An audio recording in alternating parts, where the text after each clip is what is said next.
Friends, ಕಿರಣಿ ಲಾಕ್ಸ್ಗೆ ಸ್ವಾಗತ. ಇವತ್ತು ಅಮ್ಮ ನರ್ಸರಿಯಿಂದ ಗಿಡ ತಂದಿದ್ದಾರೆ, ಅದನ್ನು ನಡ್ತಿದ್ದಾರೆ. ಹೋಗಿ ನೋಡೋಣ ಬನ್ನಿ ಫ್ರೆಂಡ್ಸ್. ಇಲ್ಲಿ ನೋಡಿ, ಒಂದು ನಟ್ಟಾಗಿದೆ ಫ್ರೆಂಡ್ಸ್. ಇದು ಗೊಬ್ಬರ, ಅದು ಮಣ್ಣು.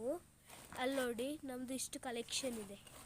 ಇಲ್ಲಿ ನೋಡಿ ಫ್ರೆಂಡ್ಸ್, ಈಗ ಅಮ್ಮ ಮಣ್ಣು ಮತ್ತು ಗೊಬ್ಬರನ ಮಿಕ್ಸ್ ಮಾಡಿ ಚಂದ ಗಿಡನ ನಡ್ತಾರೆ. ಅಲ್ಲಿ ಪಿಂಕ್ ಫ್ಲವರ್ ಕಾಣ್ತಿದೆಯಲ್ಲ, ಅದನ್ನು ನೆಡೋದೀಗ.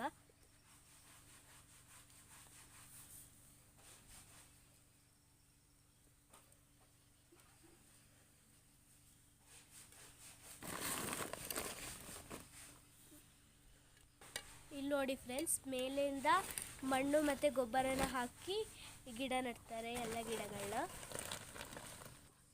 ನಿಮ್ಮ ಮನೆಯಲ್ಲೂ ಹೀಗೆ ಮಾಡ್ತಾರೆ ಫ್ರೆಂಡ್ಸ್? ಮಾಡಿದ್ರೆ ಕಮೆಂಟ್ ಮಾಡಿ, ಮತ್ತು ವಿಡಿಯೋ ಇಷ್ಟ ಆಗಿದ್ರೆ ಲೈಕ್ ಮತ್ತು ಸಬ್ಸ್ಕ್ರೈಬ್ ಮಾಡಿಬಿಡಿ ಫ್ರೆಂಡ್ಸ್.